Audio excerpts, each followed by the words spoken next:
KOUJ 107.1 FM, KJ.org. This is the Rock of Salvation hanging backstage with Stevie B. And going to the phone lines, we have Mr. Jeremy Ryan. What's going on, buddy? Hey, how's it going, Stevie? Doing good. So, let me tell you how I kind of got roundabout wanting to get this interview. I was coming in, it's been about 6 weeks ago or something, we set this up. I was driving in, and your song was playing on the radio, and I came in, and I was like, Doc, man, who is this? I really like this song. He goes, funny you should ask, this is Jeremy Ryan. You know, we've been going back and forth, and he wants to do an interview, and I was like, yeah, let's get this guy. He's got a cool sound. I really like his music. And so that's kind of how I set up, and we got this interview with you when I got in, because I just was a fan of your music. Liked the song, never heard it, and I was like, dude, this rocks. So give us a little bit on Jeremy Ryan. Man, well, that makes my day just to hear that. All right, so let's see. I'm going to try to keep this short. I'm a rambler, so forgive me. No, that's okay, dude. We got 20, 30 minutes. You tell us who Jeremy Ryan is. That's the thing about the Backstage show. It's just we're just hanging backstage, and we want to know you. We want to know the ins and out of Jeremy Ryan and his music, and obviously about his ministry with God. Absolutely. Okay. Well, yeah, I'm happy to share that. So basically I got started playing music back in, I'd say, junior high. I got my first guitar, and I wasn't really picking it up, so I guess around 8th grade my mom got me a bass. And so I started learning a lot of stuff on there, you know, picking up all kinds of old school punk rock and heavy metal records. And, you know, I had the time back then to learn all that stuff.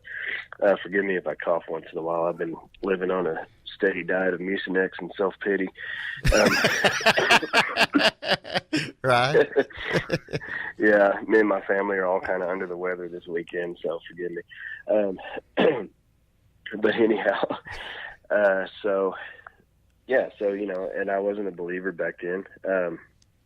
I wasn't really, I guess you could say, brought up in a believing household. Like, we weren't really a regular church attending family or anything like that. But all that to say, you know, I somehow discovered early on, you know, later I figured out it was a gift from God that, you know, I had a passion for music and everything.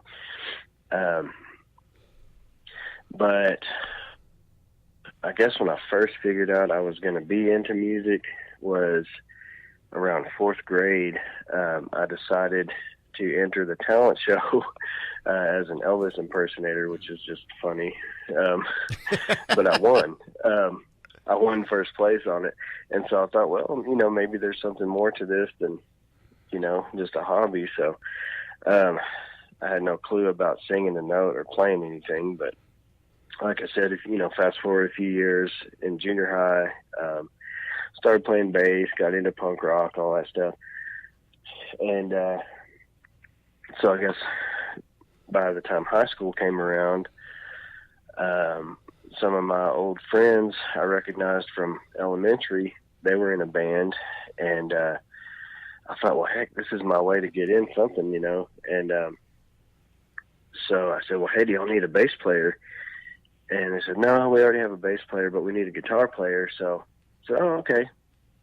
Well, unbeknownst to them, I was only playing bass at the time.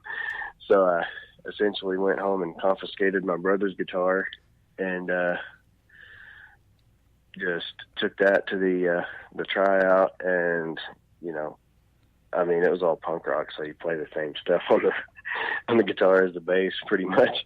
And so, you know, I just did the fake it till you make it thing. And, you know, I've been a guitar player ever since. And so I suppose that was around the time I got really serious about that and actually got into singing and all those kinds of things. And so at some point in high school, some friends of ours that were in a Christian band we played a show with them, and up till that point, I just had this idea in my head that, Christian music can't be cool. I mean, there's no way, right? Oh, yeah. Trust me, if you only knew how many times I've heard that throughout my career. Yeah. And so, I was the same kind of skeptic, and, like I said, I wasn't a believer at this time. But these guys really opened my eyes, and I heard them and went, wow, they're legit, and, so suddenly they were my real friends, they had earned my respect, I guess you could say. And, so, basically, at some point they were invited to play at this big Christian festival in Colorado. This was back in '99, and they were going to have to cancel because their bass player was moving away. And me having a background playing bass guitar before, I said, well, heck, I'll fill in for you guys, And they weren't sure at first because, like I said, I wasn't a believer. And so they kind of talked it over and said, well, let's just give them a chance, and at least we won't have to cancel, if anything. And so, so I get taken up to Castle Rock, Colorado, which is about a 14-hour drive from my hometown. Where are you from? And I'm originally from Odessa, Texas. Okay, right. Yeah, so you guys about 2 like hours. football. Oh, yeah, football's a big thing there. Right. Yep. And me, I've always been the musician kid, so I never really got into sports, and that was really awkward being in Odessa because it's like football is Friday Night Lights. Absolutely. And so, yep. And so, yeah, the, what do you call it? So we get to play this festival, and since we're from out of state, they put us on the main stage. We weren't like a local band, but we weren't a signed act or anything either. So it was kind of funny that we got to play this big stage with all the, quote unquote, big bands of the time. What band was you with? I was with a band called Leeway, which they never really, we kind of did some lineup changes after that because I ended up sticking with them. Which you'll see why in a second. But basically the way the story plays out is I'm at this 2-day festival surrounded by all these Christian kids. And me not being a believer, I'm going, okay, what's the deal here? And I'd actually been attending church for about a year at that time with my girlfriend. And, but I still wasn't buying it. You know what I mean? Right. And, I was just kind of, I was going for her and, had some family there, so I thought, this is just, it was more of a crowd pleaser kind of thing, and, keeping the peace and everything. And so, but I didn't really start in fighting that internal battle until I got up to Castle Rock, Colorado, and there was no escape. I mean, I was 14 hours away from home. And so, I'm surrounded by all these kids, all these other bands that are just awesome. And I'm going, they've got something I don't have. Right. And I'm like, I don't know if I want it yet, but there's something different about all these people. And so we played the first day, and, so basically, I mean, we're just surrounded in this environment constantly. And then the next day, all these other bands play, and there was a bunch of, kind of pretty big bands there. A lot of them are much bigger now, and some of them maybe aren't together anymore, but like there was Stavesaker. Switchfoot was there.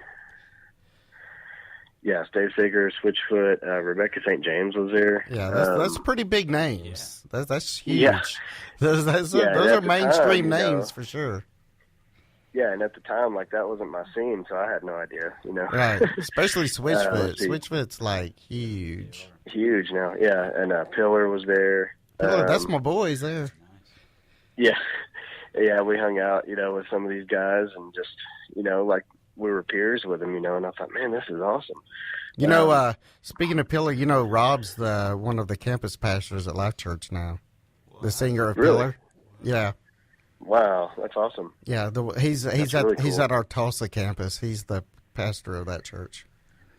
That's really cool. I'm always so glad to hear when, some of these guys from back then are still, walking the walk and everything, because you know how so many of them just fall away. Oh, yeah. And, Yeah. I mean, I don't have to name names. I mean, Right. Pillar, So- yeah, Rob's legit. He's the real deal for sure.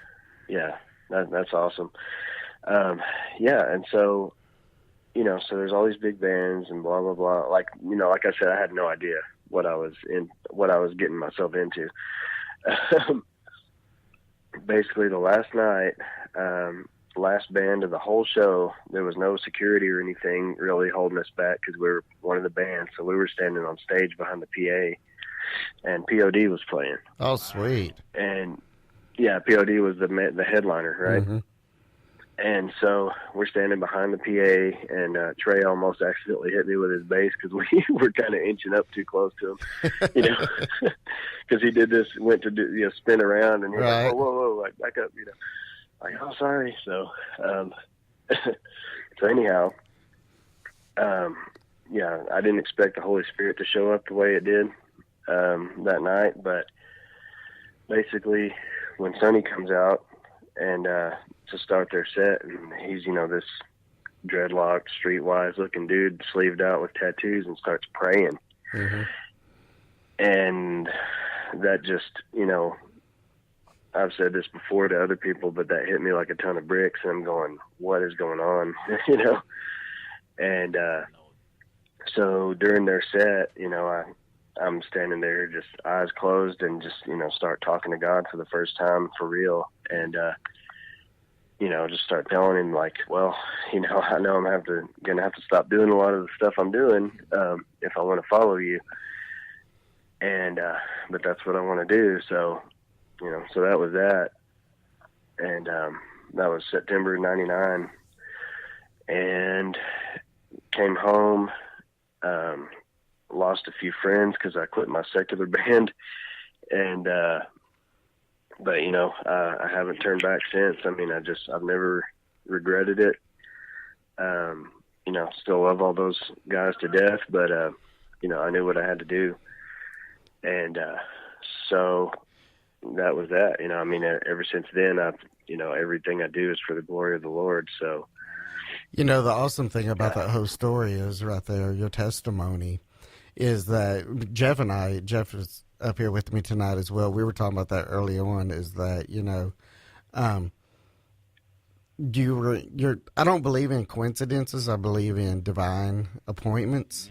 And so, and so you've been in a secular band and a fill-in, it just didn't, oh, wow, we need a bass player. No, God was setting your life up for you, and who knows where your life would have been if you didn't step in that spot right there and went to that festival at night and seen God work and set your footsteps before you. Absolutely. And he knows, I was telling my wife this the other night, he knows precisely how stubborn each one of us are. Oh, yeah. We are definitely, I mean, just because I live in the city of Moore, Oklahoma, I call myself a bona fide moron. So, I've been a youth pastor for, going on 20 years. And, Right. I work at the airport, and I tell the people all the time, I'm like, hey, I am absolutely 100% no different than the worst of the worst out there. The only difference between me and them is I found Jesus, and I've got grace, and I know I got a hope in my life. And just because you become a Christian, it doesn't make you better than anybody. It just gives us a hope in a future, and and a responsibility to tell people about Jesus. And so that's absolutely, and so that's what I love about the radio station and talking with people like you, Jeremy, that says, hey, I was in the secular world and God brought me out of it. And we're going to jump into a song here. So tell us a little bit about Out of the Darkness. All right. So that's a great one to actually bring up, because that's the first song that the Father gave me when I started writing these new songs. because for the first several years that I was playing Christian music, I was either doing punk rock or, well, the last few years before I started writing my own stuff, I was doing like a death metal band here in Lubbock. All Christian stuff, but, basically, I had kind of a dry spell for a few years where I wasn't in a band, didn't have any songs. And, one day I was at work and I just said, Father, what do you want me to do? I mean, is this just a silly hobby and you want me to give it up? I mean, because it was the scariest prayer I ever prayed, but I said, Father, you can take it all from me if it's not what you want me to do anymore. And, then I would say probably the next day or very soon after, the Father gave me the framework of Out of the Darkness. And I suppose there's a much longer story attached to that if you want to get into that later, but I'll just let you play it right now. But basically, yeah, it just, the Father dropped it in my lap and I just went with it. And, it was very clear that was to be my style from then on. Yeah, because, going off what you said, so many times, we don't realize it, but God is always strongest when we're at our weakness. When we get vulnerable, that's when he can work through us. This is Jeremy Ryan, Absolutely. Out of the Darkness on KOUJ 107.1, KOUJ.org.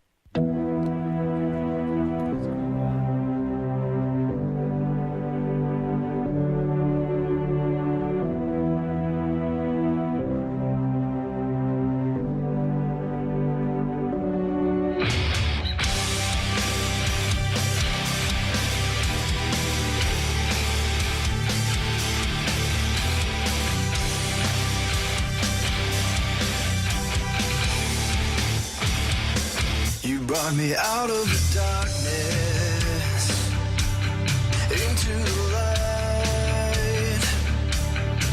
Took my sin and my shame, now I confess your name to the world. You brought me out of the darkness into the light. To my Savior, my King, and His praise I will sing. Hallelujah. For you are lovely and the world needs to know. Now more than ever, let your Holy Spirit flow. Yeah. You are lovely. You are worthy. True and faithful, you never let go. When my soul was in danger,